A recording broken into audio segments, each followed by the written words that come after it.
Hot topic కార్యక్రమానికి స్వాగతం. మెదక్ జిల్లా మసాయిపేటలో జరిగిన ఘోర రైలు దుర్ఘటన ప్రమాదం నేపథ్యంలో అక్కడ బస్సు ప్రమాదం నేపథ్యంలో స్కూల్ బస్సులో నిర్వహణ ఏ విధంగా ఉంది, అదేవిధంగా ఆటోల్లో చిన్నపిల్లలు స్కూల్స్కి ఏ విధంగా సురక్షితంగా వెళ్తున్నారా లేదా, ఎలాంటి జాగ్రత్తలు తీసుకుని తల్లిదండ్రులు పంపించాలి, అదేవిధంగా ఆటో డ్రైవర్స్ కానీ బస్సు డ్రైవర్స్ కానీ ఎలాంటి జాగ్రత్తలు పాటించాలి అనే అంశానికి సంబంధించి ఈరోజు చర్చా కార్యక్రమం నిర్వహిస్తున్నాం. ఈ చర్చా కార్యక్రమానికి ఛానల్ ఆహ్వానం మీద ఇక్కడికి వచ్చిన వారు మోటార్ వెహికల్ ఇన్స్పెక్టర్ రవికుమార్ గారు, అదేవిధంగా ఇప్పుడు ఈ చర్చలో జాయిన్ కాబోతున్నారు ప్రైవేట్ స్కూల్స్ అసోసియేషన్ తరఫున ఈశ్వరరావు గారు, అదేవిధంగా లోక్సత్తా నాయకుడు రాష్ట్ర ఉపాధ్యక్షులు జడ్ఆర్ఈసీసీ మాజీ సభ్యులైన వైడి రామారావు గారు కూడా ఈ చర్చలో పాల్గొంటారు. వీరికి సాధారణంగా స్వాగతం పలుకుతూ రవికుమార్ గారు, ఎలాంటి జాగ్రత్తలు తీసుకుంటే సురక్షితమైన ప్రయాణం చేసే అవకాశం ఉంటుంది, ముఖ్యంగా స్కూల్ పిల్లలకు సంబంధించి ఎలాంటి జాగ్రత్తలు పాటించాల్సిన అవసరం? ఇప్పుడు స్కూల్ పిల్లలు జనరల్గా స్కూల్ బస్సులు అన్నీ కూడా మేము ఎఫ్సీలు అవి చూసి జాగ్రత్తగా చేస్తున్నామండి. స్కూల్ యజమాన్యం కూడా డ్రైవర్ని పెట్టద్దని చెప్తున్నాం మేము. అట్లాగే మెకానికల్ కండిషన్ కూడా చూస్తున్నాం. అంటే ఇది సమిష్టి కృషి ఉంటేనే అవుతుందండి. నేను ఒక్కనే రోడ్డు మీద నుంచినంతసేపు ఆ 10 నిమిషాలు సైడ్ నుంచి వెళ్ళొచ్చు, లేకపోతే ఆపుకోవచ్చు. ఇది తల్లిదండ్రులు కూడా జాగ్రత్తగా ఉన్నది చూసుకోవాలి. అలాగే స్కూల్ యజమాన్యం కూడా జాగ్రత్తగా చూడాలి. డ్రైవర్ కండిషన్ ఎట్లా ఉంటుంది కొంచెం వాళ్ళు కూడా రెగ్యులర్గా అబ్జర్వ్ చేస్తే మంచిదండి. ఎవరి పిల్లలైనా ఒకటే. వాళ్ళు మొన్న దిగ్గటన అది రైల్వే యాక్సిడెంట్ చాలా బాధేసింది. చాలా చూడలేక మార్చిన సందర్భం కూడా నేను చాలా మందిని చూశాను. నేను అంటే మసాయిపేటలో జరిగిన సంఘటనలో తాత్కాలిక డ్రైవరు రెగ్యులర్ డ్రైవర్ రాని పక్షంలో స్కూల్ యాజమాన్యం ఎవరినో ట్రాక్టర్ నడిపే డ్రైవర్ని అప్పటికప్పుడు ఏర్పాటు చేయడం జరిగింది. ఏ డ్రైవర్ అయినండి అది డ్రైవర్ తప్పండి. జనరల్గా గేట్ లేకపోవడం ఫస్ట్ తప్పు అక్కడ ట్రాక్ దగ్గర, రెండోది డ్రైవర్దే తప్పండి. ఆ సమయంలో డ్రైవర్ కూడా సెల్ ఫోన్ మాట్లాడుతూ డ్రైవ్ చేయడం ఇట్లా చాలా చోట్ల జరుగుతున్నాయి. బస్ డ్రైవర్స్ అంటే జనరల్ మీరు కూడా ఎక్స్పీరియన్స్, జనరల్ రోడ్డు దాటుతున్నప్పుడు కానీ ట్రాక్ దాటుతున్నప్పుడు కానీ మనం అంత కాన్షియస్గా ఉండలేమండి. అది దాటుతున్నప్పుడు ఆ బండి అక్కడ ఆగటం కానీ లేకపోతే ఇంకోటి కానీ వెళ్ళిపోదాం అనుకుంటాడు కానీ వెళ్ళకూడదు. ఆ ట్రాక్ కానీ రోడ్డు దాటేటప్పుడు చాలా పెరస్టెన్స్ కానీ నిలబడిపోతారు, నడవలేరు. నడవద్దాం అనుకుంటారు వాళ్ళు కానీ నడవలేరు. అట్లాగే బస్సు కూడా ఒగ్గేరేయటం ఇట్లాంటివి జరుగుతాయి. ట్రాక్ అది దాటకూడదు. సో అక్కడ స్పీడ్ బ్రేకర్లు కూడా లేని వాతావరణం ఇప్పుడు మన జిల్లాలో అసలు దాటకూడదు. డ్రైవర్ దాటకూడదు, క్రాస్ చేయకూడదు. తూర్పుగోదావరి జిల్లాలో కూడా ఈ లెవెల్ క్రాసింగ్ సంబంధించి అనేక చోట్ల కాపలా లేని గేట్లు కూడా కొన్ని ప్రాంతాల్లో ఉన్నాయండి. అదేవిధంగా మనం కొన్ని ప్రాంతాల్లో అయితే రైల్వే గేట్లు ఉన్నప్పటికీ తక్కువ దూరంలో మనం ఇంటికి చేరుకోవచ్చనే జనం కూడా వెళ్ళే అవకాశాలు కనిపిస్తున్నాయి. చాలా చోట్ల చూసిన సందర్భం ఉంది. ముఖ్యంగా రాజమండ్రి సెంట్ ఆన్ స్కూల్కి వెళ్ళేదారిలో ఫ్లైఓవర్ నిర్మించారు. ఎంతో కాలం అక్కడ ప్రజలు పోరాడితే ఫ్లైఓవర్ నిర్మించారు కష్టపడిన నాయకులందరూ కూడా. అంతకుముందు గేట్ ఉండేది, గేట్ ఉన్నా కూడా కింద నుంచి దూరం వెళ్ళడం ఇవన్నీ కూడా చేసేవారు. ఇప్పుడు ఫ్లైఓవర్ నిర్మించినా కూడా పిల్లలు పట్టాలు దాటి వెళ్తున్నారు, తల్లిదండ్రులు అలాగే తీసుకువెళ్తున్నారు. దీన్ని ఏ విధంగా అర్థం చేసుకోవాలి, వీళ్ళకి మీరు చెప్పేది ఏంటి? అది తప్పండి, అది చాలా తప్పది. ఏదో టైం కలిసి వస్తుందని చెప్పి ఇట్లా వెళ్ళి ప్రాణాన్ని తీసుకోవడం చాలా తప్పండి. దాటకూడదు. హైవేలో యాక్సిడెంట్లు కూడా అలా అవుతున్నాయి. కొంచెం దూరం వెళ్తే కానీ యూటర్న్ లేదని చెప్పి ఆపోజిట్ సైడ్లో రావడం, మోటార్ సైకిళ్ళు కానీ కార్లు కానీ ఆ యాక్సిడెంట్స్ రేట్ ఆఫ్ యాక్సిడెంట్స్ పెరుగుతున్నాయండి. వీళ్ళ నెగ్లిజెన్సీ ఒక డ్రైవర్దనే కాదు, మనం ప్రయాణికులు కూడా ఉంటుంది. అట్లా క్రాస్ చేయడం నాకు తప్పండి. రీసెంట్గా మనం సామలకోటలో కూడా చూసాం. సామలకోటలో గేట్ వేస్తున్న దాన్ని ట్రాక్టర్ ఢీకొని సిగ్నల్ వ్యవస్థ అంతా కూడా బ్రేక్ అయితే రైలు అన్నీ కూడా ఆలస్యమైంది. ఈ జనరల్గా అసలు పబ్లిక్లో ఎందుకంత నిర్లక్ష్యం, ముఖ్యంగా డ్రైవింగ్ చేస్తున్న వాళ్ళు చాలా నిర్లక్ష్యంగా రోడ్డు మీదకి వస్తున్నారు, అనేక మంది ప్రాణాలు పోవడానికి కారణం అవుతున్నారు. మీ అబ్జర్వేషన్లో మీరు ఎంతో సీనియర్, మీరు వాహనాలు నడిపేవారు ఎందుకు నిర్లక్ష్యం వహిస్తున్నారు చాలా సందర్భాలు? డ్రైవర్స్ కానీ పెడస్ట్రియన్స్ అవునండి, ప్రయాణికులు కూడా యాటిట్యూడ్ మార్చుకోవాలండి. దాన్ని మార్చుకోకపోతే మనం చాలా ఇబ్బంది. వాళ్ళు ఫ్యామిలీ అంతా ఇబ్బంది పడుతున్నారు కదా ఇప్పుడు ఒక యాక్సిడెంట్ వల్ల. మనం మార్చుకోవాలండి. టైం సేవ్ అవుతుందని చెప్పేసి ప్రాణాలను తెచ్చుకోకూడదు, వెళ్ళకూడదండి. దాన్ని కొంచెం స్ట్రిక్ట్గానే ఇంప్లిమెంట్ చేయాలండి. వాళ్ళు కూడా ఆలోచన ఉండాలి, మాతో సహకరించాలి. వాళ్ళు పోలీసులు కానీ ట్రాన్స్పోర్ట్ అధికారులు కానీ అలాగే ఎవరైనా సరే. రవాణా శాఖ చెప్తుంది, అదేవిధంగా పోలీసు చెప్తారు ఖచ్చితంగా హెల్మెట్ పెట్టుకోండి, సురక్షితమైన ప్రయాణం చేయండి, 2 వీలర్స్కు చెప్తారు. అదేవిధంగా ఆటోలో కిక్కిరిసిన ఆటోలు ఎక్కించకుండా మీరు పిల్లల్ని పంపించండి, తల్లిదండ్రులు కూడా వార్న్ చేసిన సందర్భాలు ఉంటాయి. మీరు కూడా రైడ్ చేస్తున్నప్పుడు చూసినప్పుడు కేసులు రాస్తూ ఉంటారు. ఇవన్నీ జనరల్గా జరుగుతూ ఉంటాయి. అయినప్పటికీ కూడా ఈ పదే ఏదైనా పెద్ద ప్రమాదం జరిగినప్పుడు మాత్రం అందరూ దీని మీద చర్చిస్తారు. తర్వాత సైలెంట్ అయిపోతున్న వాతావరణం ఉంది. ఎక్కడ లోపం అంటారు? ఇటు వ్యవస్థలో లోపమా లేకపోతే ఆటోల్లో పిల్లల్ని ఎక్కించడం ఏంటంటే జనరల్గా కొంచెం స్కూల్ ఫీజులు కట్టుకోలేక కొంచెం వాళ్ళ ఫ్యామిలీ ఇబ్బందుల వల్ల వీళ్ళు ఇందులో ఆటోలో పంపిస్తారండి. ఆటోలో ముగ్గురు కంటే ఎక్కువ ఎక్కకూడదు. వాళ్ళు అప్పటికి మేము ఒక ఇద్దరు పిల్లలు చిన్నపిల్లలు ఉన్నా మేము వదులుతున్నాం. దాన్ని పంపించడం దానివల్లే కొంచెం ఫైనాన్షియల్ ప్రాబ్లం ఉండటం వల్ల వాళ్ళు చేస్తారు అనుకుంటున్నాను. అది చేయడం మంచిది కాదండి. అలాగే ఆటో వాళ్ళు కూడా మేము చెప్తున్నాం. ఆటో వాళ్ళు అంటే ఇంచుమించుగా ప్రతి దీంట్లో కూడా కొంచెం వాళ్ళ వల్ల ఇబ్బందులు ఎక్కువ అవుతున్నాయండి. వాళ్ళ డ్రైవింగ్ వల్ల ల్యాక్ ఆఫ్ డ్రైవింగ్ సెన్స్. మన జిల్లాలో చూసామండి అనేక రోడ్ యాక్సిడెంట్స్ కావచ్చు, రోడ్ క్రాసింగ్స్ దగ్గర ముఖ్యంగా రాజమండ్రి, కాకినాడ ప్రాంతాల్లో, మోరంపూడి వంటి సెంటర్స్లో స్కూల్ బస్సులు యాక్సిడెంట్స్కి గురయ్యే ఆటోలో అనేక మంది చిన్నారులు చనిపోయిన సందర్భాలు చూసాం. ఇవన్నీ కూడా దీని నుంచి పాఠాలు ఎందుకు నేర్చుకోలేకపోతున్నారు జనం? ముందు ఇప్పుడు ఆటో ఎక్కే వాళ్ళకి తెలియదండి ఇంత ప్రమాదం ఎలా జరుగుతుందండి. ముందు తెలుసుకోవాల్సిన వాళ్ళు డ్రైవర్ అండి. వాళ్ళు ఎక్కించకూడదు. ఫస్ట్ చూడాల్సిన వాళ్ళు మేము చూడకుండా చూడాలి, వాళ్ళు ఎక్కకుండా. అంటే మనకి ప్రయాణికులకు తెలియదండి. వాళ్ళకి కంగారులోనే ఎందులో ఎక్కుతారు. ఎక్కకుండా చూడాల్సిన బాధ్యత మనసేనండి. ఈశ్వరరావు గారు చెప్పండి, ఇప్పుడు ప్రైవేట్ స్కూల్స్ ఎట్లాంటి జాగ్రత్తలు తీసుకోవాల్సిన అవసరం ఉంది?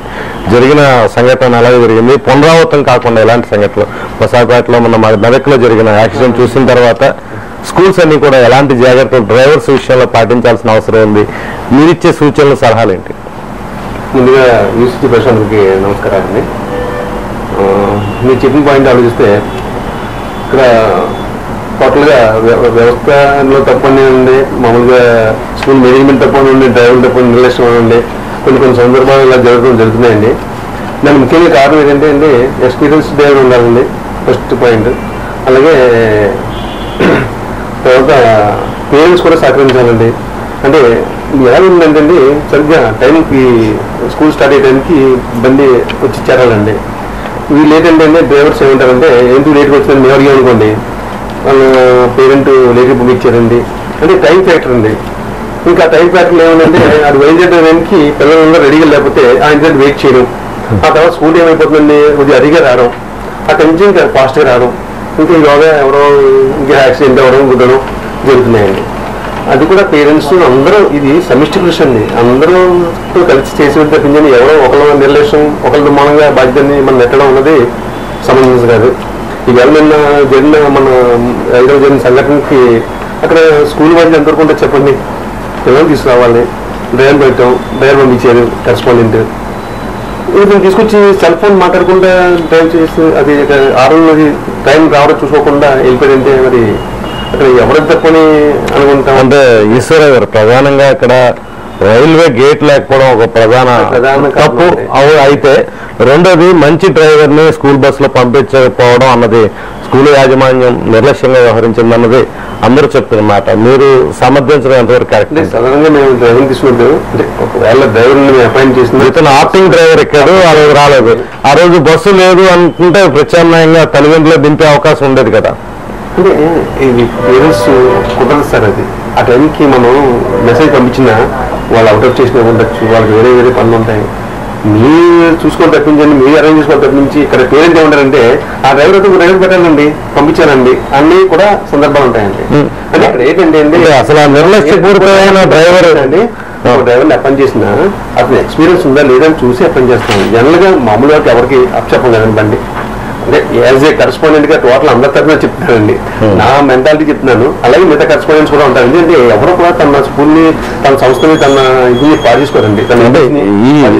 ఇది డ్రైవర్ పూర్తి నిర్లక్ష్యం ఉంది, స్కూల్ యాజమాన్యం బాధ్యత కొంత ఉన్నప్పటికీ ప్రధానంగా డ్రైవర్ నిర్లక్ష్యం కనిపిస్తుంది. నెక్స్ట్ స్కూల్ కూడా సరే ట్రాక్టర్ నడిపే డ్రైవర్ని తీసుకొచ్చి తాత్కాలికంగా పెట్టేశారన్నది అక్కడ జరిగింది. అలాగా హడావుడిగా చేసే పరిస్థితి. ఇప్పుడు మన వేగవంతమైన జీవన శైలి కానీ ఇటు స్టూడెంట్స్లో కానీ, అటు తల్లిదండ్రుల్లో కానీ, అటు స్కూల్ నడిపే యాజమాన్యాల్లో కానీ ఈ తొందరతనం, వేగంగా చేరుకోవాలి, లేకపోతే మనకి ఏదైతే జాగ్రత్తలు తీసుకునే విషయాల్లో నిర్లక్ష్యం వహిస్తున్న సందర్భాలే కనిపిస్తున్నాయి. ఇప్పటికైనా అంటే ఇప్పుడు తీసుకోవాల్సిన చర్యల మీద నేను సూచనలు అడిగాను. అయిపోయిన సంఘటన అయిపోయింది, దాంట్లో స్కూల్ యాజమాన్యం పాత్ర కొంత ఉంది, డ్రైవర్ ఆ విధంగా నిర్లక్ష్యంగా నడపడం కొంత ఉంది, రైల్వే గేట్ లేకపోవడం నిర్లక్ష్యం ఉంటుంది. ఇలాంటివి మన జిల్లాలో కానీ మన రాష్ట్రంలో కానీ పునరావృతం కాకుండా స్కూల్స్ తరఫు నుంచి ఏ విధమైన జాగ్రత్తలు తీసుకోవాల్సిన అవసరం? ఒకటే మంచి డ్రైవింగ్ అరేంజ్ చేయండి, కండిషన్ చూసుకోవాలి. అంటే మెయిన్ పాయింట్. బస్సులో కావాలి ఎక్విప్మెంట్ అంతా ఉండాలి కదా, ఆ తర్వాత రిసెప్షన్ డిస్టెన్స్ లోడింగ్ ఎక్కువ స్ట్రెంత్ పెడుతున్నారు, అదొక పాయింట్. ఇది ఒకటేనండి మెయిన్ డ్రైవర్ ఎక్స్పీరియన్స్నే కాదు, అదొకటి చూసుకుంటే చెప్తుందండి. Driver experience cell phone operate చేయమని చెప్పాలండి. మెయిన్ పాయింట్ ఏంటంటే నేను డ్రైవర్ ఇచ్చినప్పుడు అని చెప్తానండి, ఎప్పుడైనా సరే నేను ఫ్రెండ్స్ సరే నువ్వు డ్రైవింగ్ చేస్తున్నప్పుడు 50% సెల్ ఫోన్ ఎత్తుంది. ఈయన ఎవరు చేసినా సరే లేకపోతే పక్కన అభిచేసి ఎమర్జెన్సీ కలిగితే, అంతేకాని నేను డ్రైవింగ్ చేస్తున్నప్పుడు మాత్రం సెల్ ఫోన్ వాడద్దు, అది ఫస్ట్ అని చెప్తాను. ఎప్పుడు కూడా డ్రింక్ చేసి అవద్దంటానండి, డ్రింక్ చేయొద్దు అసలు. మేము ఎక్కువనే చెప్తానండి, డ్రింకింగ్ అలవాటు ఉందా లేదా డ్రింక్ చేస్తే మాత్రం తీసుకోండి. జనరల్గా ఏంటంటే మోటార్ ఫీల్డ్లో కొంతమంది డ్రింక్ చేస్తుంటారు, అది జనరల్గా అలవాటు అండి. అదేంటంటే మొత్తం మొన్నలు కూడా తగ్గదు వాళ్ళకి, ఏదో పార్టీ వెళ్ళిపోతారు, తగ్గుతారు, చేస్తారు, మీడియా చేస్తారు, టైం పెట్టారు, కంగారు నిర్ణయం చేస్తారు, ఏదో తప్పు జరుగుతుంది. ప్రధాన కారణం నాకు ఈ రెండే కనబడేయండి సార్. అది మనం అవాయిడ్ చేసి బస్సు మంచి కండిషన్ ఉండి డ్రైవర్ మంచి అయితే ఏ ప్రాబ్లం కాదు. బస్సుల కండిషన్ లేకుండా లేకపోతే ఏదో తాత్కాలికంగా మన బస్సు దొరికింది, తక్కువ ధరలో దొరికింది అదే డొక్కు బస్సులు కొన్ని స్కూల్స్ ఏర్పాటు చేయడం కూడా కొన్ని ప్రమాదాలకు దారిస్తాయి. ఇటీవల జిల్లాలో అనేక పంటకాలంలో వెళ్ళిపోయిన సందర్భాలు, కొంతమంది చనిపోయిన సందర్భాలు, కొంతమంది గాయపడిన సందర్భాలకు స్కూల్ బస్సుల్లో కనిపిస్తున్నాయి.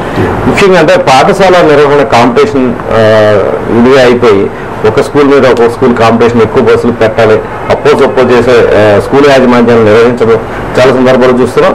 దానికి నిర్వహణకు తగ్గ వ్యయం ఇటు పేరెంట్స్ నుంచి రాని పక్షంలో ఇలాంటి డ్రైవర్లు కూడా ఏర్పాటు చేసుకునే పరిస్థితి, ఎంతో కొంత తక్కువ జీతాలకు వచ్చే వాళ్ళని కుదుర్చుకోవడం వల్ల కూడా అలాంటి ప్రమాదాలు జరిగే అవకాశం ఉందంటారు లేదు. ఇప్పుడు వచ్చి బస్ కండిషన్ లేకపోతే మనకి ప్రజెంట్ చెప్పాలంటే అండి బస్సులు కూడా తగ్గిపోతున్నాయి సార్. ముందులో ఎక్కువ బస్సులు నెంబర్ బస్సెస్ మెయింటైన్ చేసి స్కూల్ తగ్గింది, ఎవరో ఒకటి రెండు మెయింటైన్ చేస్తారు, ఎక్కువ కూడా రన్ చేయట్లేదు. ఎవరో ఒకరిద్దరు ఉంటారు తప్పించి పెద్ద సంఖ్యలో. చిన్న ఏంటంటే ఈ రోజు కార్పొరేట్ స్కూల్స్ చాలా చోట్ల విస్తరించేయండి, చిన్న చిన్న ఊళ్ళో కూడా వచ్చాయి. ఇంకా అక్కడి నుంచి పంపించాల్సిన అవసరం లేదండి. ఇప్పుడు సానుకూల పెద్దాపురం పెట్టాపురం దగ్గర అన్ని కూడా స్కూల్స్ కార్పొరేట్ స్కూల్స్ అన్నీ వచ్చేయండి. దాని మూలంగా ఏంటంటే ఇంతకుముందు నేను 4 వెహికల్స్ మెయింటైన్ చేసానండి, మీకు కేవలం ఒక వెహికల్ మెయింటైన్ చేస్తున్నాను. ఎందుకంటే స్ట్రెంత్ తగ్గిపోతుంది ఆటోమేటిక్గా. అంత ఫస్ట్ టైం వ్యాన్ రావాల్సిన బస్సులు రావాల్సిన అవసరం కూడా లేకుండా అయిపోతుందండి. సరౌండింగ్ దగ్గరలోనే మంచి స్కూల్ బిల్డ్ చేస్తున్నారు, ఇక్కడ పంపాల్సిన అవసరం లేకపోతుంది ఇంకొంతమంది.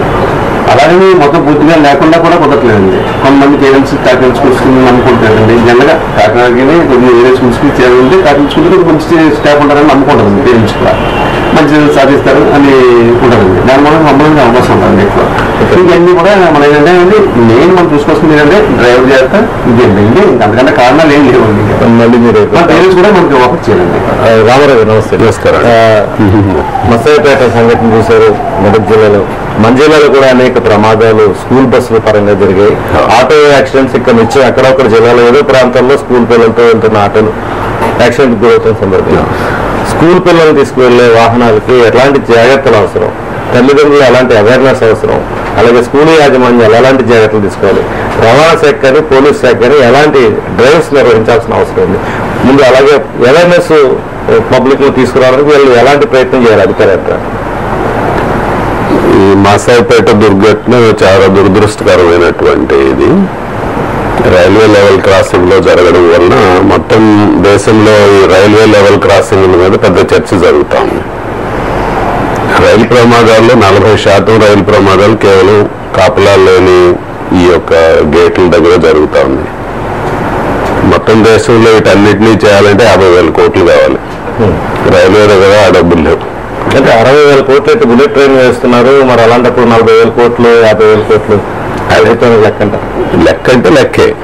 ఎందుకంటే 60,000 కోట్లతో అది ఎప్పుడు వస్తుందో మనం చెప్పలేం, కానీ 50,000 కోట్లతో చేయాలి అని అంటే ఇప్పుడు రాష్ట్రంలో 19 రైల్వే లైన్లు వేయడానికి 30 ఏళ్ల నుంచి రకరకాల సందర్భాల్లో నిర్ణయం చేశారు. కాకినాడ కోటిపల్లిలాగా 12 ఏళ్ళు అయింది, 1% కూడా పూర్తి కాలే. ఎందుకు కాలేదంటే ఇంతే. అందుకని 19లో 14 రైల్వే లైన్లకి 0% అనమాట. అంటే అనౌన్స్ చేస్తారు, చేయరు.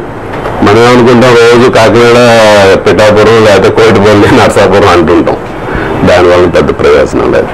అందుకని ప్రధానమంత్రి నియోజకవర్గం మీరు వెళ్ళేలాగా లేకపోతే ఆయన రాష్ట్రానికి వెళ్ళేలాగా రైలు వేస్తారు కాబట్టి ఖచ్చితంగా బుల్లెట్ రైలు ఐడియాలో మనం చూసే అవకాశం. అంటే అవన్నీ కూడా ఉద్దేశం ఏంటంటే ఈ దేశం అభివృద్ధి చెందుతున్నటువంటి దేశం కాకుండా అభివృద్ధి చెందిన దేశంగా దీన్ని మార్పు చేయాలనే దాంట్లో భాగంగా ఎక్కడో ఒక చోట ఒక మంచి ప్రయత్నం చేయడం మనం ఏం తప్పు పట్టలేము. అట్ ద సేమ్ టైమ్ రెండో వైపున ఇటువంటివన్నీ కూడా మార్చగలుగుతూ వెళ్తుంటేనే మొత్తం అభివృద్ధి చెందినట్లుగా అవుతుంది. కాబట్టి దాంతో పాటు వీటిని కూడా మనం చేయలేము. ఇంకో వాదన కూడా ఉందండి, ఇలాంటి బుల్లెట్ ట్రైన్స్ రావడం వల్ల ఫెన్సింగ్ ఏర్పాటు కానీ ఈ కాపలాలేని పూర్తిగా పోతాయి, ఇది మంచిగా జరుగుతుంది అనే వాదన కూడా ఉంది. అయితే నిధులు లేని కారణంగా కాపలాలేని రైల్వే గేట్లు నిర్వహించడం అనేది కరెక్ట్ కాదన్న వాదన. అంటే మనం గ్రామీణ ప్రాంతాలు చాలా ఎక్కువ ఉన్న దేశం మంది, మీకు ప్రతి గ్రామానికి ఆ రైల్వే లైన్ దాటుకుని వెళ్లాల్సిన పరిస్థితులు ఉన్నాయి. కాబట్టి అక్కడ మనకి రైల్వే లైన్ కావాలి, గ్రామాల సంబంధాలు ఉండాలి. ప్రత్యేకంగా ఇప్పుడు మాసాయిపేటలో రైల్వే దగ్గర అక్కడ కాపలా లేదు అనేది అందరికీ తెలిసిన విషయమే. చాలా జాగ్రత్తగా వెళ్ళవలసినటువంటి అవసరం ఉంది. అది సెల్ ఫోన్ మాట్లాడుకుంటాను, తాగు, అందుట్లో పిల్లలు ఉన్నప్పుడు ఎంతో జాగ్రత్తగా వెళ్ళవలసిన సందర్భం అది. అది కేవలము అజాగ్రత్త వల్ల, నిర్లక్ష్యం వల్ల జరిగేటటువంటి ఇది. కాపలాగా ఆ గేట్ ఎందుకు కాపలా పెట్టలేదు అనేది రైల్వేకి సంబంధించింది, ఆర్థికానికి సంబంధించి ఇవన్నీ ఉన్నాయి. ఇంకా తూర్పుగోదావరి జిల్లాలో మన అదృష్టవశాత్తు 2 రైల్ గేట్లు కాపలా లేకుండా ఉన్నాయి. అవి కూడా రేపు September 1 నుంచి అయిపోతున్నాయి.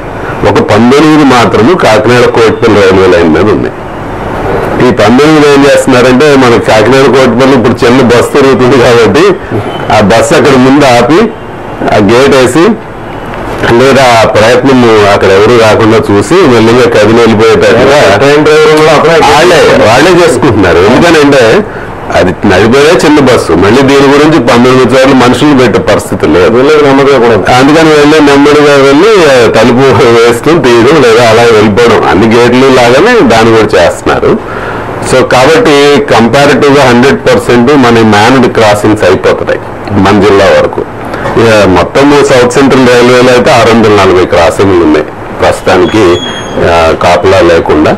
అది కూడా 16-17 కల్లా పూర్తి చేస్తాము అని ప్లాన్ పెట్టుకున్నారు. 325 crores కావాలి దానికి.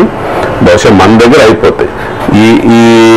ఈ క్రాసింగ్స్ దగ్గర పైన ROBs కట్టడానికి దేశమంతా ఒక ప్లాన్ రైల్వేస్ అనౌన్స్ చేశారు.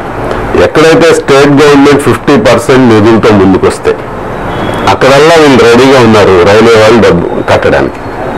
రైల్వే ఇంకా ఒక బ్లాంకెట్ ఆర్డర్ ఇచ్చేసింది. ఏమిచ్చింది?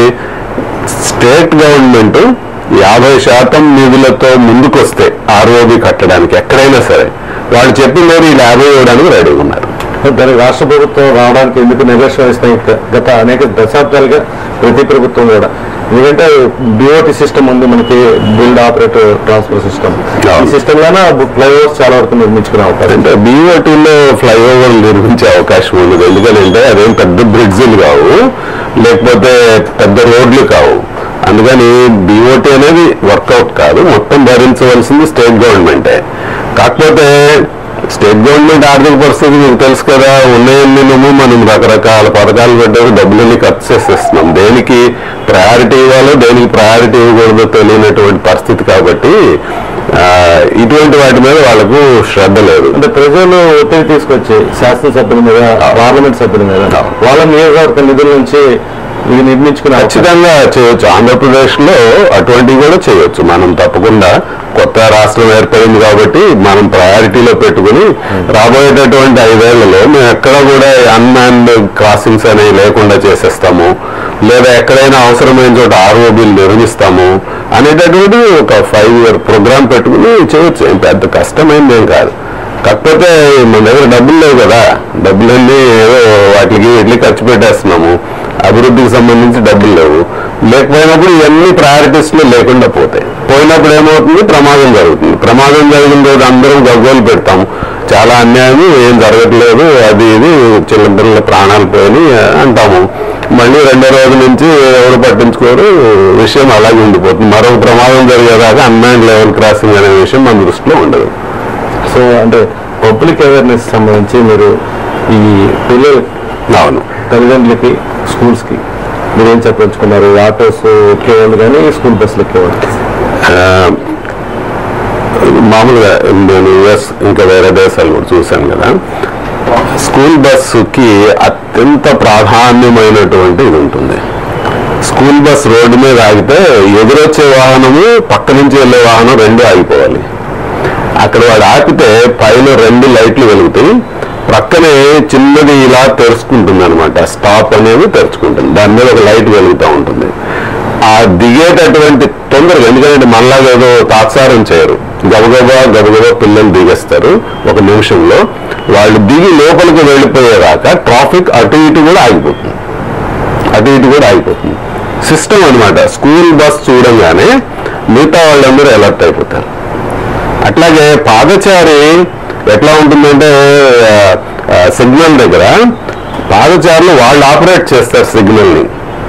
5-10 మంది పాదచారులు పక్కన వెయిట్ చేస్తున్నారు అనుకోండి, వాళ్ళు నొక్కుతారు బటన్, నొక్కితే ఆటోమేటిక్గా కొన్ని సెకండ్ల తర్వాత రెడ్ లైట్ రోడ్డు మీద వెళ్ళే వాళ్ళకి వస్తుంది.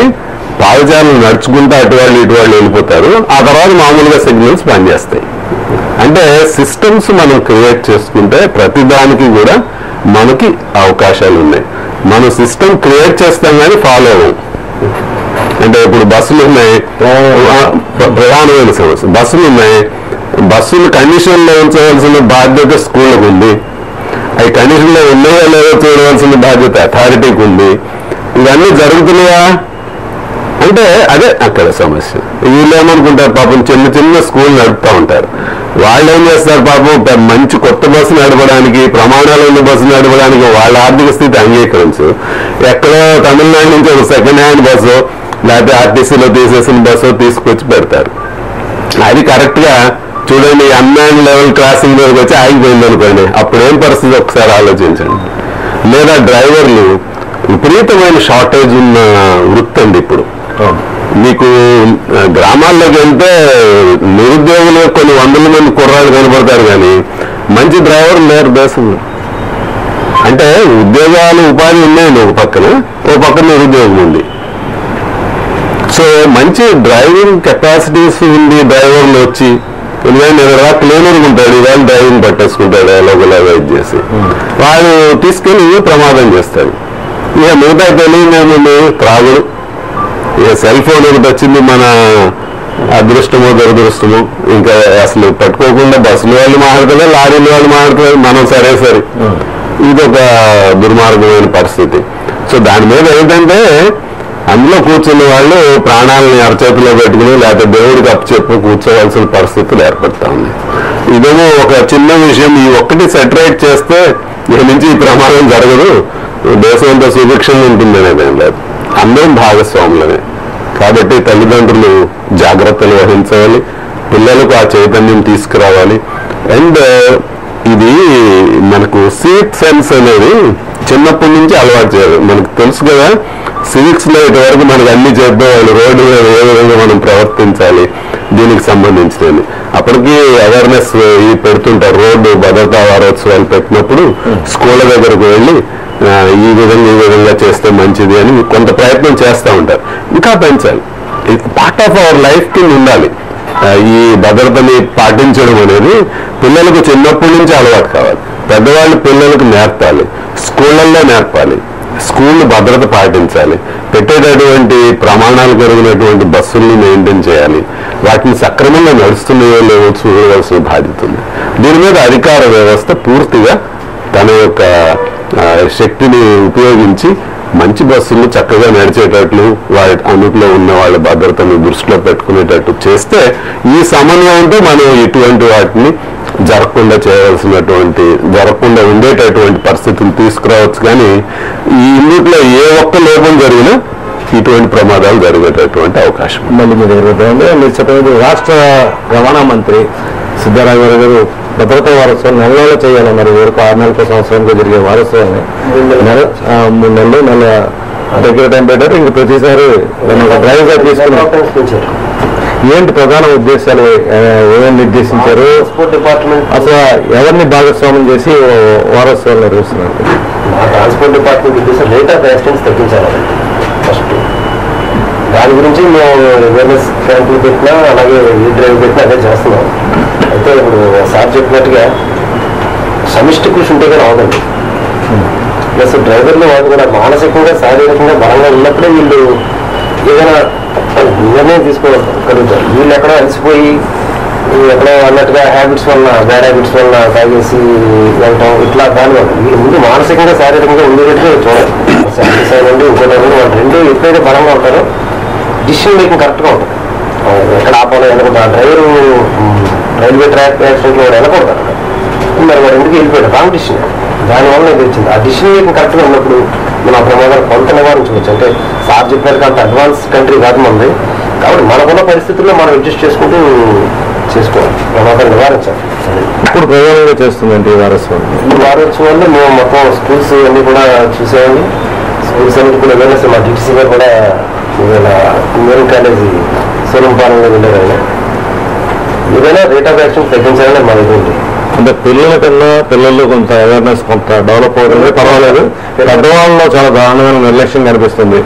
వాళ్ళని తీర్చిదిద్దాలంటే ఎట్లాంటి డ్రైవర్స్ చేయాలి? మా టీటీసీ గారు నిన్న జనరల్ అంటే స్కూల్ బస్సులో ఒకవేళ ఏమైనా డ్రైవర్ సరిగ్గా చేయకపోయినా, ఏమైనా సరి మాట్లాడుతున్నా, లేకపోతే తాగినట్టుగా కనుకున్నా ఫోన్ చేయని వెళ్ళి అసలు స్టిక్కర్స్ అంటిస్తున్నాం. నువ్వు ఇవాళ ప్రయత్నం ఏదండి.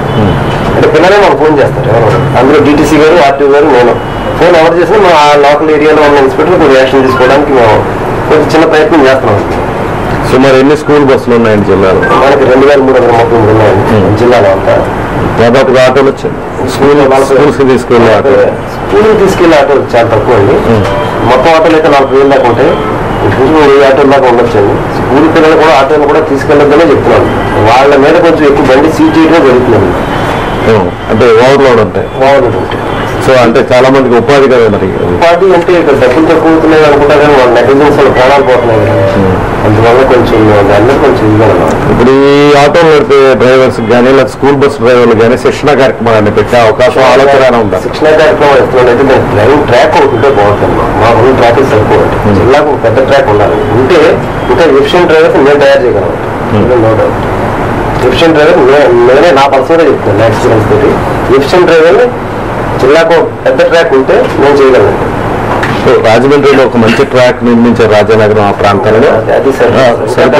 ఇంకా ముందు ఇంకా కొంచెం డెవలప్మెంట్. ట్రాన్స్పోర్ట్ వెహికల్స్ నడిపే వాళ్ళంతా కూడా ప్రొసెషన్ పెట్టి స్కూల్ రన్ చేశారు. అయినప్పటికీ ఆ స్కూల్ ని ప్రాపర్ గా వెళ్ళి డ్రైవింగ్ లైసెన్స్ తెచ్చుకోవడానికి ఎవరు ప్రయత్నించిన పరిస్థితి కనిపించింది. చాలా మంది షార్ట్ కట్ లైసెన్స్ తీసుకోవడం.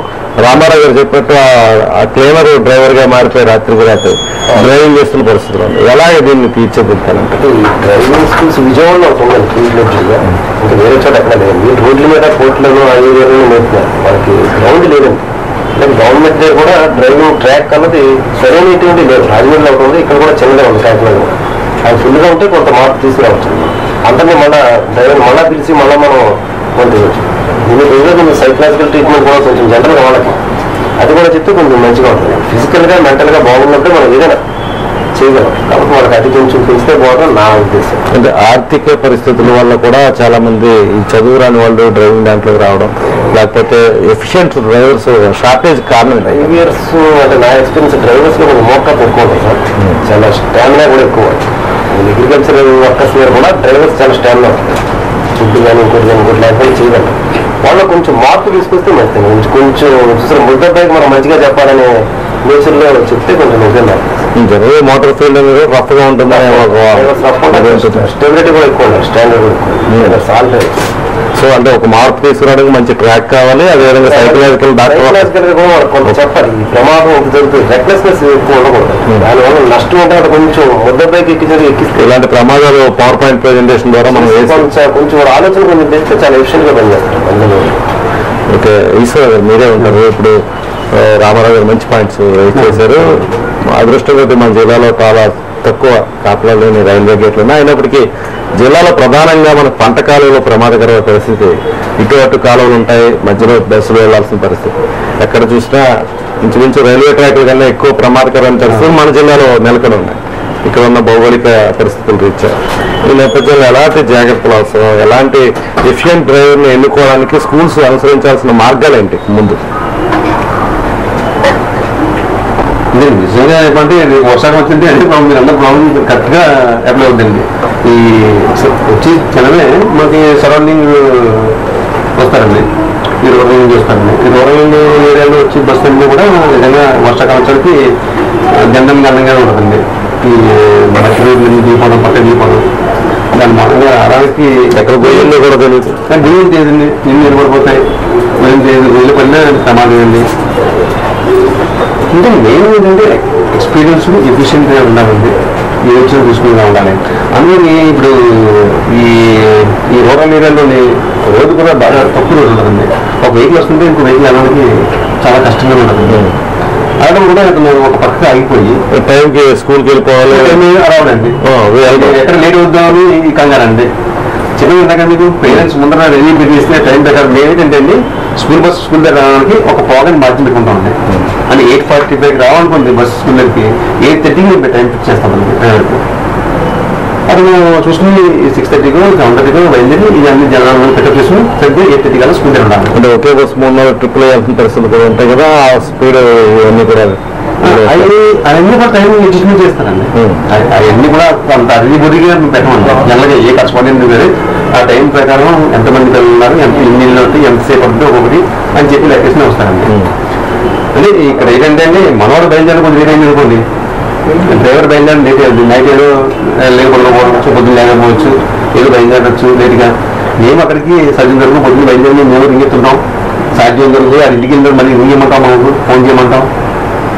ఎందుకంటే ఈ మార్నింగ్ 6 కల్లా స్టార్ట్ అయిన టెన్షన్ మాకు సాయంత్రం 7 వరకు మాకు ఉంటుందండి టెన్షన్. ఈ స్కూల్ పొద్దు నుంచి బయలుదేరి వచ్చి మళ్ళీ దాకా స్కూల్ రన్ చేస్తుంటేనే ఒక టెన్షన్ అండి. ఇదంతా ఒత్తిడిలోనే నడుస్తున్న ప్రపంచం కాబట్టి ముఖ్యంగా అంటే ఈ స్కూల్స్ అసోసియేషన్ నాయకులుగా ఉన్నారు కాబట్టి మీరు ఈ స్కూల్స్ అందరినీ సమావేశపరిచి ఎఫిషియెంట్ డ్రైవర్స్ని మనం పెట్టుకోవాలంటే ఎలాంటి జాగ్రత్తలు తీసుకోవాలి?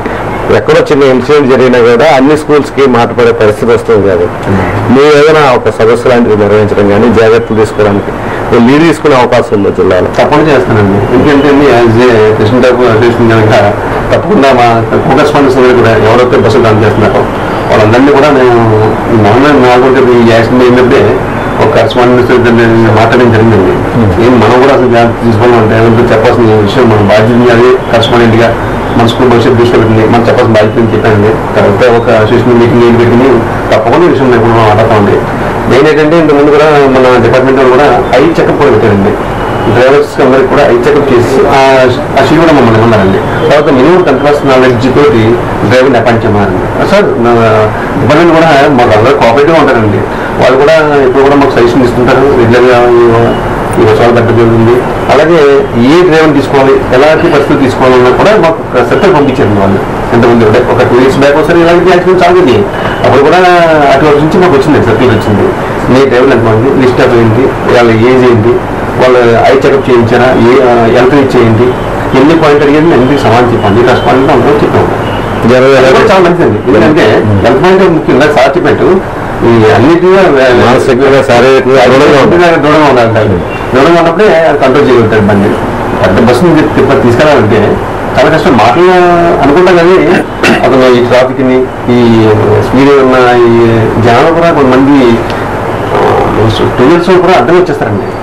చాలా ప్రమాదాలు జరుగుతున్నాయండి. చెప్పండి కొన్ని మన దృష్టిలో ఉన్నాయి, మన దృష్టి రాని ప్రమాదం చాలా ఉన్నాయండి. అంటే పర్ఫెక్ట్ డ్రైవర్ అయినప్పటికీ కూడా అవతల పర్ఫెక్ట్ గా రానప్పుడు ఖచ్చితంగా ప్రమాదం అవ్వడే అవకాశం గ్యారంటీ జరుగుతుంది. సో అంటే మీరు ఇప్పుడు అంటే ఈ క్యాంప్స్ పెట్టడం వల్ల కానీ ఈ సదస్సులు పెట్టడం వల్ల మంచి డ్రైవర్లు ఎంపిక చేసుకోవడానికి కొంత పర్సెంటేజ్ అయినా ముందుకి కొంతమంది కదులుతాయి.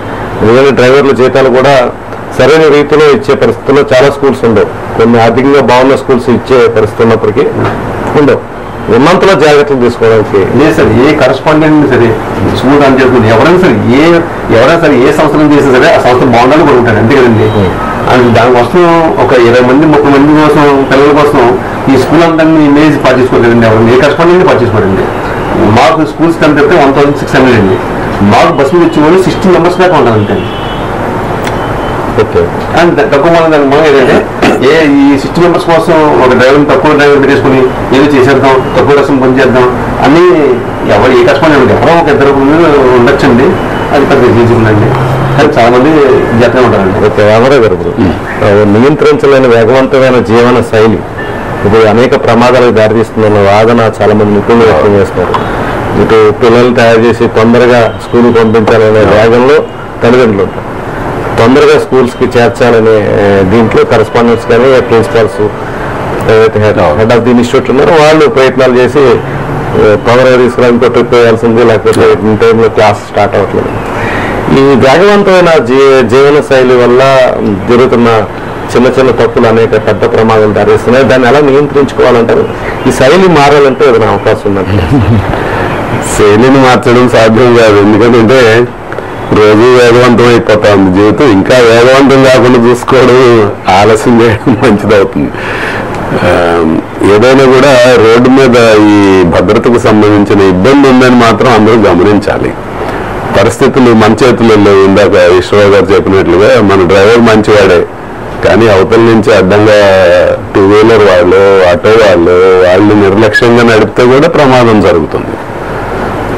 ఇందాక డ్రైవర్స్ గురించి అనుకుంటే కంపెనీలో నా దగ్గర రిటైర్ అయిపోయిన వాళ్ళందరూ స్కూల్ బస్సుల మీద డ్రైవర్లుగా ఉంటారు పాపం. ఎందుకంటే డ్రైవర్ కి జీతం ఇచ్చి అంతా మెయింటైన్ చేయడానికి ఇప్పుడు డ్రైవర్స్ చాలా షార్టేజ్ కాబట్టి పెద్ద పెద్ద జీతాలు ఇచ్చి బస్సులు నడపడానికి వాళ్ళకు కూడా సాధ్యం కాదు. కాబట్టి రిటైర్ అయిన వాళ్ళని తీసుకుంటారు సహజం, ఇందులో కూడా ఏం తప్పలేదు. అయితే వాళ్లకు ఫిట్నెస్, వాళ్ళ కళ్ళు అది సరిగా ఉందా లేదా ఫిట్నెస్ అది మాత్రం చూడవలసినటువంటి అవసరం ఉంది. లేకపోతే ఆ జడ్జిమెంట్ లో బ్యాలెన్స్ ఉండదు అనమాట. అది కొంచెం మనం ఆ జాగ్రత్త తీసుకోవాల్సిన అవసరం ఉంది. బాగా మరీ లూసేలు అయిపోయి ఇంకా వాళ్ళు ఇది చేయనప్పుడు వాళ్ళని తప్పించడమే మంచిది. చాలా మంది నాకు బస్సులో కనపడుతూ ఉంటారు. నా దగ్గర పనిచేసిన వాళ్ళు బోరేది ఎంతమంది ఆ బస్సుల మీద పనిచేస్తూ ఉంటారు. వాళ్ళ జీవనానికి అది కూడా అవసరం అనమాట. దాని విషయంలో కొంచెం జాగ్రత్తగా ఉండాలి. తర్వాత వేగవంతమైన జీవన శైలి అని అంటే ఇంకా తల్లిదండ్రులు పని చేసుకుంటున్నారు, పిల్లల్ని గబగబా తయారు చేసి పంపించడము, అందుట్లో ఇంకా కాకినాడ కొంచెం బెటర్, కానీ హైదరాబాదు, విజయవాడ ఇంకా బాగా అర్బనైజ్డ్ సిటీస్ లో చాలా కష్టము. పిల్లల్ని స్కూల్కి పంపించితే ప్రతిరోజు సాయంత్రం ఇంటికి వచ్చేదాకా చాలా టెన్షన్ పడుతున్నారు తల్లిదండ్రులు. పెద్ద ఇబ్బంది జరుగుతుంది. చాలా ఉద్యోగాలు చాలా మీరు మామూలుగా హైదరాబాద్ లో మనం చాలా చోట్ల సెయింట్ ఆన్ స్కూల్ దగ్గర లేకపోతే సెయింట్ ప్యాట్రిక్స్ దగ్గర ఎక్కడైనా ఒక్కసారి నిలబడితే ఈ పిల్లలు అసలు ఎంత జాగ్రత్తగా వచ్చి వెళ్ళాలి అని ఆ ట్రాఫిక్ మధ్యలో ఆ పద్మవ్యూహంలో నుంచి వీళ్ళు ఎట్లా వెళ్తారని మనకు చాలా అనిపిస్తుంది. వాళ్ళు అలవాటు పడిపోతూ ఉంటారు. చాలా పాపులస్ కంట్రీ అయిపోవడం వలన ప్రతి విషయం కూడా చాలా ఇబ్బందికరంగా తయారైంది. విపరీతమైన జనాభా, పిల్లలు చదువుకోవడం, వీటన్నిటిని ఒక రకంగా మనం దీన్ని ఇదే ఫైనల్ గా ఒక ఔషధం, దీనికి ఇదే ఫైనల్ గా ఈ సొల్యూషన్ పని జరగకుండా ఉండటానికి లేనటువంటి దేశం మంది. ఇంకా ఎంతో కొంత ఈ మధ్య అవేర్నెస్ పెరిగింది. స్కూల్లో వాళ్ళు జాగ్రత్త, ఇందాక ఈశ్వరరావు గారు చెప్పినట్టుగా వాళ్ళు వాళ్ళ రెప్యుటేషన్ ని ఇది చేసుకోలేరు. అట్లాగే డిపార్ట్మెంట్ కూడా గతంలో ఉన్నటువంటి అంటే పట్టించుకోకపోవడం అనేది లేదు. ఇప్పుడు ఖచ్చితంగా ఎవ్రీ సీజన్ స్టార్ట్ అయ్యేటప్పుడు వాళ్ళు కూడా ఈ బస్సులన్నీ చెక్ చేయడము అది చేస్తున్నారు. ఇప్పుడు కొంచెం కొత్త బస్సులు, కొంచెం ఇదిన్న బస్సులు మనకు కనపడతా ఉన్నాయి. అంటే దానికి సిద్ధపడిపోతున్నారు స్కూళ్ళు కూడా. అయితే మంచి బస్సు పెట్టడం, లేకపోతే పాత బస్సులు తీసే అనే పద్ధతికి మెల్లింగా వస్తూ ఉన్నారు. కాబట్టి ఇది దగ్గర కాలంలో మంచి మార్పుకి ప్రయత్నం అవుతుందని నేను భావిస్తున్నాను. కాకపోతే ఇంకా చేయవలసిన అవసరం ఉంది. పాపం చిన్న చిన్న స్కూళ్ళు వాళ్ళు నడపలేనటువంటి పరిస్థితులు, దాన్ని ఏదో ఒక స్కూల్ నుంచి తీసేసే బస్సు పట్టుకుని వచ్చి పెడతా ఉంటారు. దాన్ని అవన్నీ నియంత్రించుకోవాలి. ఇక వాళ్ళు ఒక నిర్ణయం చేయాలి, అయితే మంచి బస్సు, లేకపోతే బస్సు లేకపోవడం. మనం చూసాం, ఏదైనా పత్రికలు మీరు చూసే ఉంటారు. రాజమండ్రి సెంటెన్స్ ప్రాంతంలో ఉన్న ఫ్లైఓవర్ ఉంది. ఫ్లైఓవర్ కింద కూడా మనకి రైల్వే గేట్ ఉంది. అవును, అయినప్పటికీ కూడా పట్టాలు దాటుకుని వీళ్ళు పిల్లలు కానీ తల్లిదండ్రులు తీసుకెళ్ళడం కానీ స్కూల్కి చేస్తున్నారు. ఫ్లైఓవర్ ఎక్కువ వెళ్ళొచ్చు, లేదా స్టాప్ బోర్డు చూసుకుని రైలు వచ్చేలా చూసుకోవచ్చు. ఎందువల్ల అంటే ఇంకా పబ్లిక్ లో ఇంత ప్రమాదం జరిగిన తర్వాత రీసెంట్ గా మన పత్రిక అంటే అసలు రైల్వే యాక్ట్ ప్రకారము రైల్వే ఆమోదించిన ప్రాంతంలో తప్ప అసలు పట్టాలు దాడడం నేరం. అసలు అంటే రైల్వే యాక్ట్ లోనే పెట్టేస్తారు అది. అందుకని మీరు పట్టాలు దాడితే పట్టుకెళ్ళిపోతారు. మీరు ఎక్కడైనా వాళ్ళు కూడదు అనుకున్నారు అనుకోండి, నువ్వు పట్టాలు దాడుతున్నావు అని పట్టుకెళ్ళడానికి అవకాశం. ఎందుకంటే అసలు పట్టాలు దాటడానికి లేదు. ఆమోదితమైన ప్రాంతంలో తప్ప రైల్వే లైన్ దాటడానికి ప్రజలకు ఇది లేదు. కాకపోతే మనమేంటి దాన్ని యథేచ్ఛగా ఎక్కడ కావాలంటే అక్కడ మీరు చూడండి, గేట్ వేసి ఉంటుంది, గేట్ నుంచి కింద నుంచి ఎంతమంది తోసుకుంటే వెళ్ళిపోతారు మీరు. బోర్డు వేసిన తర్వాత కూడా వెళ్ళిపోయి అసలు దాని నుంచి ఎన్ని బాధలు పడైనా సరే ఆ నిమిషం దాని కింద నుంచి వెళ్ళిపోయి రకరకాలుగా అన్ని వైపుల నుంచి చేస్తుంటారు, మనం గమనిస్తాను ఉంటాం. అందుకని ప్రజల్లో కూడా ఆ రకమైన చైతన్యం రావాలి. మనం తొందరపడుతున్నాము, అనవసరంగా ఇది చేస్తున్నాము అనేటటువంటి భావం వాళ్ళకి కలగాలి. తర్వాత వాళ్ళు రిస్క్ చేసేది వారి జీవితాన్ని. కానీ ఏముంది, రైలు వచ్చి వెళ్ళిపోతుంది, కానీ వీళ్ళు విగత జీవులుగా మిగిలిపోయారు అనుకోండి, వాళ్ళ జీవితాలన్నీ ఏమైపోతాయి, ఆ కుటుంబాలు ఏమైపోతాయి, ఆ బిడ్డల్ని పాపం మరి అంతమంది తల్లిదండ్రులు శోకంలో మునిగిపోయారు, నిజంగా కుటుంబాలన్నీ ఏమైపోతాయి. చాలా చిత్రమేనండి. అంటే ఆ ఫ్లైఓవర్ కోసం చాలా ఉద్యమాలు చేసే 10 గ్రామాలు 30 గ్రామాలు లింక్ చేసే రోడ్డు ఎన్నాళ్ళు పోరాడి తెచ్చుకున్నారు రాజమండ్రి ఆ ప్రాంతం. అయినప్పటికీ కూడా స్కూల్ ఉందని లేకపోతే వృద్ధాశ్రమాలు ఉన్నాయని ఇలా తెచ్చుకున్నారు. మళ్ళీ వీళ్ళు పట్టాలకి ర్యాస్ చేయాల్సిన వాతావరణం. అదే ఎందుకనంటే మీరు ఇప్పుడు మన పేర్రాజుపేట గేట్ ఉంది కదా, పేర్రాజుపేట గేట్ మన అందరం కోరుకున్నాం. పేర్రాజుపేట గేట్ దగ్గర దాటడానికి లేదు, మొత్తం మీరు చూసే ఉంటారు. మెట్లు ఎక్కి పైకి వెళ్ళి రెండో వైపు మెట్లు దిగాలి. ఈ పని చేయడానికి మరి అందరికీ కొంత సాధ్యం కాదు, ముసలి వాళ్ళు లేకపోతే పిల్లలు, బహుశా వీళ్ళు ఇదంతా ఇచ్చారు. కాబట్టి ఏం చేస్తారు, ఎలాగోలా వాటి కింద నుంచి అయినా సరే దూరిపోయి అవతలకు వెళ్ళడానికి ప్రయత్నం చేస్తుంటారు.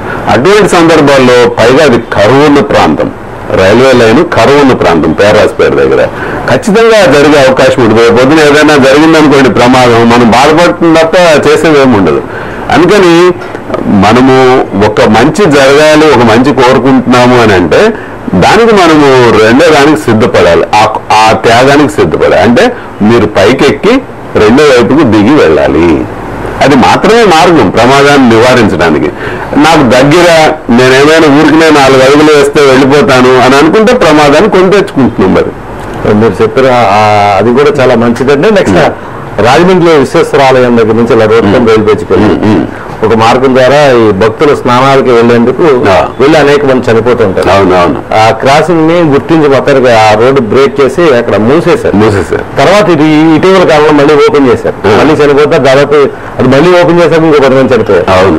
సో అంటే పబ్లిక్ లో ఉన్న లోపాన్ని వాళ్ళకి తెలియజెప్పడం, అలాగా ఎన్నిసార్లు చెప్పినా వాళ్ళు మళ్ళీ జరుగుతున్న ఇదే చేస్తారు. అధికారులు కావచ్చు, ప్రజాప్రతినిధులు కష్టపడి ఒకటి ఫైండ్ అవుట్ చేసి ఇక్కడ ప్రమాదాలు నివారించాలని ఒకటి క్లోజ్ చేసినప్పటికీ కూడా పదే తప్పులు జరిగింది. ఈ మధ్య విశాఖపట్నంలో పిల్లలు సముద్రంలో దిగి చచ్చిపోయారు ఈతకోవడానికి.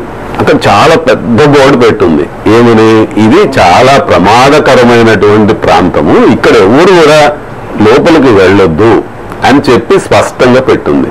ఇప్పుడు దీంట్లో మనము వాళ్ళు బోర్డు పెట్టలేదని అనడానికి లేదు, నష్టం ఉంది అని చెప్పారు.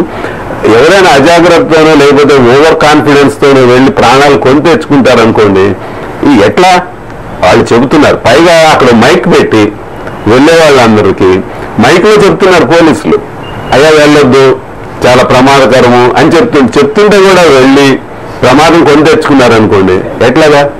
అందుకని సాధ్యమైనంత వరకు ప్రభుత్వము వాళ్ళు చేసే ప్రయత్నం వాళ్ళు చేయాలి. ప్రజలు అప్రమత్తంగా ఉండాలి, జాగ్రత్త తీసుకోవాల్సిన బాధ్యత వాళ్ళది. ఎందుకంటే అది వాళ్ళ జీవితానికి కూడా సంబంధించి, వాళ్ళ కుటుంబానికి సంబంధించినటువంటిది, అందరికీ నష్టదాయకం. అది ఇందా చెప్పాను కదా, మనం దేన్ని కంట్రోల్ చేయలేని పరిస్థితిలోకి వచ్చేసాం. అంటే ఏది లెక్కలేని తను నష్టపోయినప్పుడేమో అందరం బాధపడతాము, అందరం గగ్గోలు పెడతాము, ఇక్కడ అది లేదు, అక్కడ ఇది లేదు, ఆ వ్యవస్థ పని చేయట్లేదు, లేదా డబ్బు అని అన్నీ అంటాం. కానీ రోజు వెళ్ళేటప్పుడుకేమో ఆ నిర్లక్ష్యము, ఆ పట్టించుకోనితనము, రూల్స్ పాటించకుండా వెళ్ళకపోవడం అనేది మనం అందరం పాటించడం వల్ల ప్రమాదాలు. అంటే క్రమేణా డెవలప్ అవుతుంది. ఎందువల్ల అంటారు అది? ఎందుకనంటే అదే ఏం జరగదు అనేటటువంటి ఒక లెక్కలేనితనం ఒకటి స్లోగా డెవలప్ అయ్యి మనం ఇప్పుడు మీరు నాకు అదే నవ్వుస్తూ ఉంటుంది. అమెరికా వెళ్తే చచ్చినట్టు వాడు ఫైన్ వేస్తాడని భయం అనమాట. రెడ్ అసలు సిగ్నల్ దాటాడా అయిపోయినట్టే, స్పీడ్ వెళ్ళాడా అయిపోయినట్టే. వాడు ఒకసారి శంషాబాద్ ఎయిర్పోర్ట్ లో దిగాడు అనుకోండి, వాడు రెడ్ సిగ్నల్ వెలిగిన ఎవడు చూడలేదంటే వెళ్ళిపోతుంటాడు. అదే వ్యక్తి అక్కడ ఫాలో అవుతాడు, ఇక్కడ ఫాలో అవుతాడు. ఎందుకని ఇక్కడ ఏదైనా చెల్లుతుంది, మనం వెళ్ళిపోయినా ఇదవుతుంది. లేకపోతే రవికుమార్ గారు పట్టుకున్నారు, ఎవరో ఫోన్ చేస్తారు, అయ్యా మావాడేను, లేకపోతే ఇట్లా ప్రతిదీ మనం మేనేజ్ చేయొచ్చు అనే తత్వం ఇక్కడ పెరిగిపోయింది. అక్కడ ఎవరు చెప్పినా వినరు, అక్కడ పనిష్మెంట్ ఉంది మన జీవితానికి సంబంధించి. ఎందుకంటే ఒక్కసారి వాడు క్రాస్ అయ్యి వెళ్ళాడు అని అంటే కొట్టేసినట్టే, వాడి జీవితం అయిపోయినట్టే అక్కడ. కాబట్టి వాడు జాగ్రత్తలోనే ఉంటాడు, పోలీసు పనిష్ చేస్తారు, సిస్టమ్ పనిష్ చేస్తుంది, భయము అన్నీ ఉన్నాయి. ఇక్కడ భయం లేదు, మనం ఏం చేసినా ఏం పర్వాలా, మనం చూసుకుంటారు అనేది ఒక రకమైన లెక్కలేని తనము మనమే డెవలప్ చేసాము. దాన్ని జాగ్రత్తగా కంట్రోల్ చేసుకొస్తే మళ్ళీ జనం లైన్లోకి వచ్చేస్తారు. అది కంట్రోల్ కావాలంటే ఏ వ్యవస్థలు కరెక్ట్ గా పనిచేయాలి. అందరూ ప్రజలు బాధ్యతగా చైతన్యవంతంగా వ్యవహరించాలి. ప్రభుత్వ వ్యవస్థలు అన్నీ కూడా సిస్టమేటిక్ గా పనిచేయడము మొదలు పెట్టాలి. ఇందుట్లో అనవసరమైనటువంటి ఇంటర్ఫియరెన్స్ ని తగ్గించాలి. మనం ప్రతి వ్యవస్థలో, మీకు ఒక ఉదాహరణ అనమాట, ఒకసారి ఒక 70-80 ఏళ్ల క్రితము బ్రిటన్లో ఒక మంత్రి గారు ఒక కేసు పరిశోధన విషయంలో ఫోన్ చేశారు పోలీస్ స్టేషన్కి. ఫోన్ చేస్తే అది బయటకు తెలిసి ఆయన రిజైన్ చేయాల్సి వచ్చింది. ఆయన మంత్రి పదవి కోల్పోయాడు. ఆ తర్వాత మళ్ళీ ఇప్పటికి వాళ్ళు పోలీస్ స్టేషన్కి పాలిటీషియన్ ఫోన్ చేయడం అనేది జరగదు అక్కడ. ఇక్కడ మనం ఏమిటి, ఆడు జేబు దొంగతనం చేయంగానే ఆయన పోలీస్ పట్టుకెళ్ళంగానే మళ్ళీ ఒక ఫోన్ వచ్చింది అనుకోండి, ఇంకా వ్యవస్థ ఎట్ట పనిచేస్తుందండి? ఇంటర్ఫియరెన్స్ ప్రతి దాంట్లోనూ అది తగ్గాలి. ఆడు చేసింది రైటా వదిలిపెడతారు, తప్ప పనిష్ చేస్తారు. అది సిస్టమ్. నువ్వు దాన్ని పని చేయనివ్వాలి. అట్లాగే ప్రతిదీ నాది ఈ బాధ్యత, ఆ బాధ్యత నేను నిర్వర్తించాలి, వారి బాధ్యత, వీరి బాధ్యత. మనందరం ఆ బాధ్యతకి కట్టుబడి దానికి ఏం చేయాలనేది ఒక నిర్ణయం చేస్తే అది 99% తగ్గిపోతాయి. 1% ఎప్పుడు ప్రకృతిలో తేడా ఉంటుంది, రకరకాల కారణాలు ఉంటాయి, మన చేతిలో లేని ఉంటాయి. అమెరికాలో యాక్సిడెంట్లు జరగట్లేదా? జరుగుతుంటాయి, అది కేవలం తక్కువ. ఈ దేశంలో, భారతదేశంలో అత్యధికంగా అంటే ఆరోగ్య సమస్యలు వీటిని వదిలేస్తే రోడ్ యాక్సిడెంట్స్ వల్ల జనం ఎక్కువ చనిపోతున్నారు. సంవత్సరానికి 1,00,000 మంది చనిపోతున్నారు రోడ్ యాక్సిడెంట్స్ వల్లనే. కేవలం ఈ అన్ని మాక్సిమం ఎవర్ట్ చేయగలిగినటువంటి యాక్సిడెంట్స్, మాక్సిమం ఇవన్నీ సెల్ ఫోన్లు, రకరకాల కారణాలు, తాగుడు, వీటన్నిటి కారణాలు. ఇందుట్లో కనీసము మనందరం జాగ్రత్తగా ఉంటే 75%, అంటే 75,000 మంది ప్రాణాలు మనం కాపాడుకోవచ్చు. ఇదివరకు కేవలం మద్యం తాగి డ్రైవ్ చేసే కేసులు ఎక్కువ ఉన్నాయండి. ఇప్పుడు సెల్ ఫోన్ ఎంత ప్రమాదకరంగా, చాలా చాలా చాలా మన చేతులారా మనమే తెచ్చుకుంటున్నటువంటిది సెల్ ఫోన్ డ్రైవింగ్. చాలా ఇది మీరు చెప్పండి సార్. ఇప్పుడు ఎలాంటి ప్రమాదాలు జరిగినప్పుడు రవాణా శాఖ కావచ్చు, ట్రాఫిక్ కావచ్చు, ప్రత్యేకమైన దృష్టి పెట్టి ఒక వారం రోజుల పాటు డ్రైవ్ నిర్వహిస్తారు. గట్టిగా యాక్షన్స్ ఉంటాయి, డ్రైవర్స్ లైసెన్స్లు ఎలా ఉంటే తేడా తీసేస్తారు, బ్రేక్స్ కరెక్ట్గా చేస్తారు, ఇవన్నీ జరుగుతాయి. రెగ్యులర్ గా రామారావు గారు చెప్పినట్టు ఒక సిస్టమ్ కరెక్ట్ గా నడవకపోవడానికి మీరు గుర్తించిన లోపాలు ఏంటి? సిస్టమ్ కరెక్ట్ గా అంటే నేను ఎంతవరకు చేసిన సివిక్ సెన్స్ అనేది కూడా ఉండాలండి. ప్రజలు కూడా సహకారం ఉంటేనే మనం ఏమైనా చేయగలుగుతాం.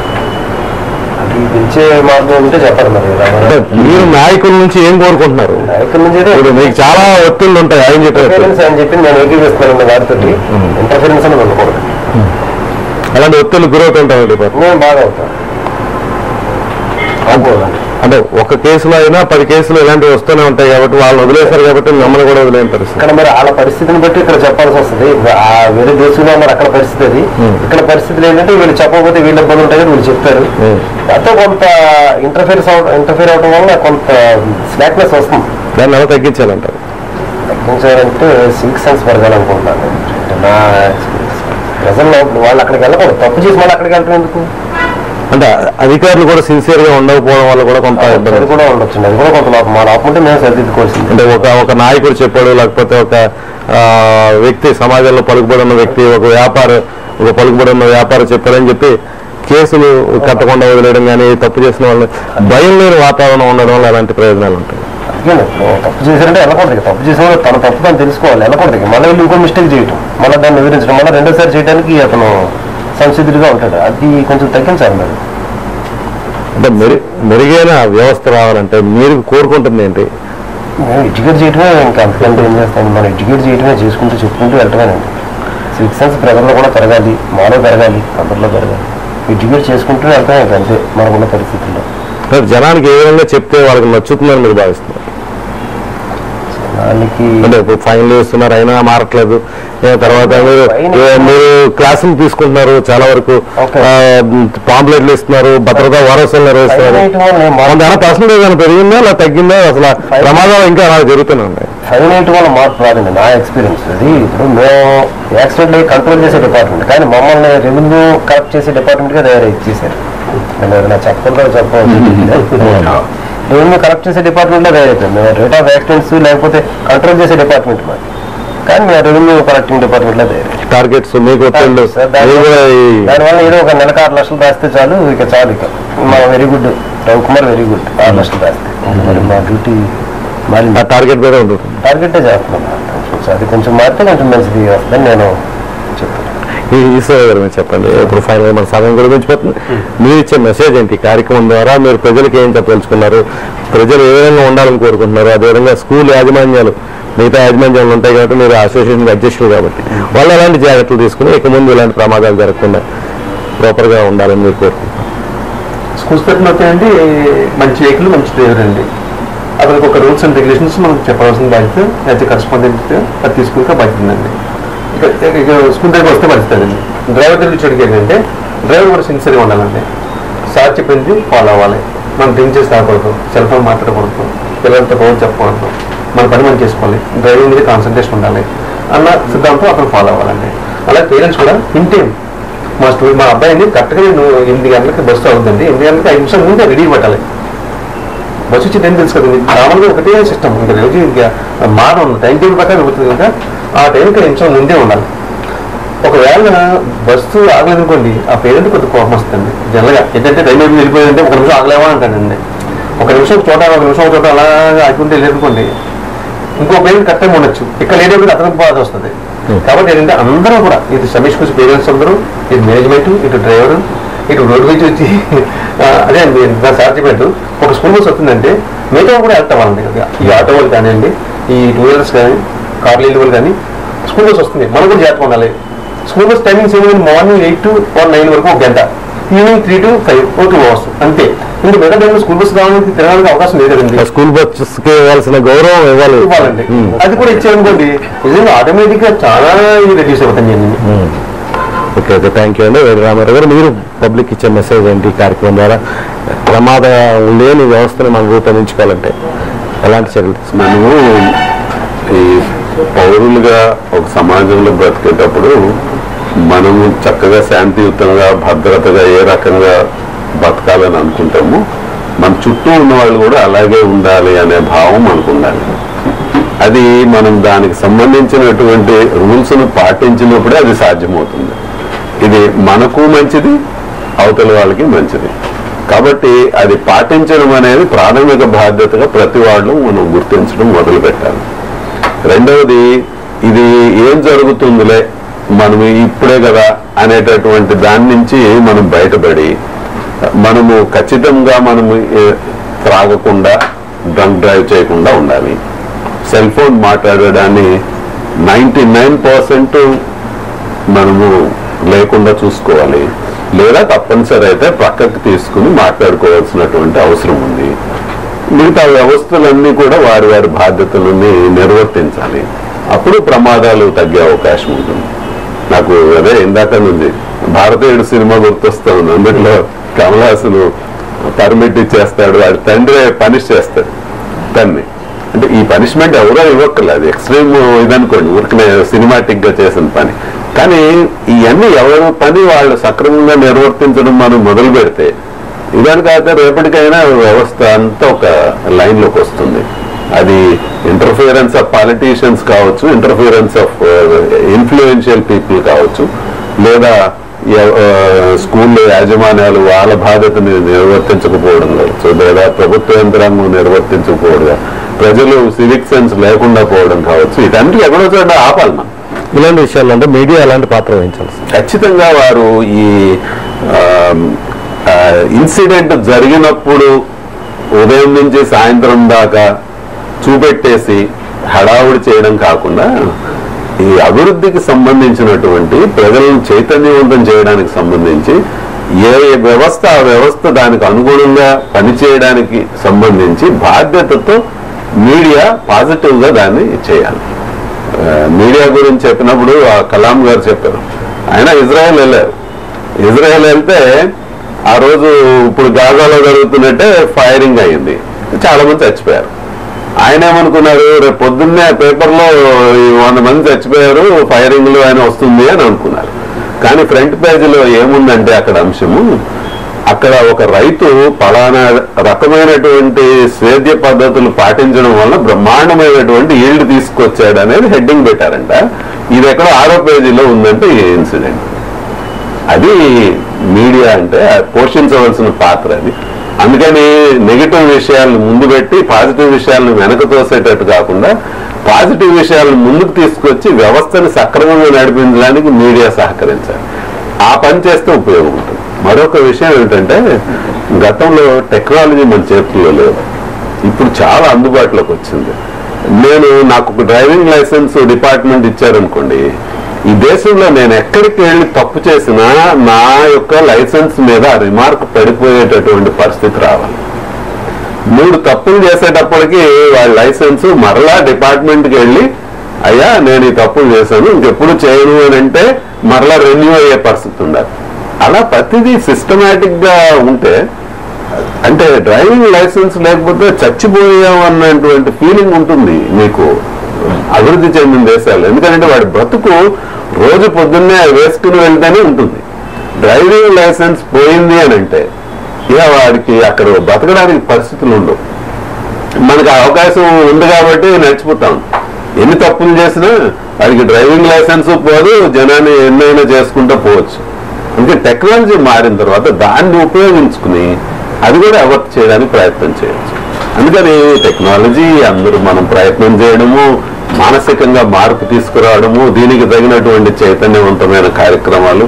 అవును, ఈ అన్యాయం జరుగుతుంది, తప్పు జరుగుతుంది, దేశంలో 1,00,000 మంది చనిపోతున్నారు, మనం దీన్ని తగ్గించాలనేటటువంటి తపన, మీడియా దానికి సహకరించడం, బాధ్యతాయుతంగా వాళ్ళు ప్రవర్తించడం, ఇవన్నీ కలిస్తే అన్ని విషయాల్లోనూ, ఇది ఒక యాక్సిడెంట్ల విషయంలోనే కాదు, ఇన్ జనరల్ ప్రతి విషయంలోనూ ఈ ప్రవర్తన కనుక మనం చేసేటట్లయితే మంచి వైపు పురోగమించడానికి ఎప్పుడు అవకాశం ఉంటుంది.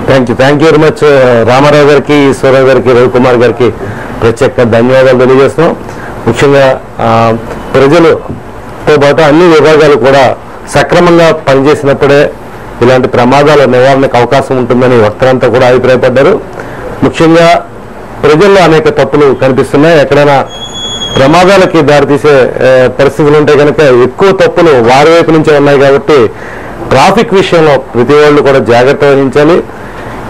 ఈ చైతన్యం దిశగా ఇటు అధికార యంత్రాంగం కూడా కృషి చేయాల్సిన అవసరం ఉంది. పాలకులు అధికార యంత్రాంగం నిత్యం నిర్వహించే విధుల్లో జోక్యం చేసుకోకుండా ఉంటే రవాణా శాఖ, ట్రాఫిక్ శాఖ కూడా సక్రమంగా వాళ్ళ విధులు వాళ్ళు నిర్వర్తించే అవకాశం ఉంటుంది. అదేవిధంగా ప్రైవేట్ స్కూల్స్ ప్రత్యేకమైన దృష్టి పెట్టి వాళ్ళ స్కూల్స్ లో ప్రాపర్ గా మంచి బస్సులని, అదేవిధంగా మంచి డ్రైవర్ని ఇచ్చి పిల్లల్ని సురక్షితంగా నడపడానికి ఉన్న అవకాశాలన్నీ పరిశీలించి వాళ్ళని చైతన్యం తీసుకురావడానికి ఒక సదస్సులో కూడా నిర్వహిస్తామని చెప్పి వక్తలు చెప్పడం జరిగింది. ఇది ఈ వారం హాట్ టాపిక్. మరో వారం మరో అంశాలను మళ్ళీ కలుద్దాం. అంతవరకు సెలవు, నమస్కారం.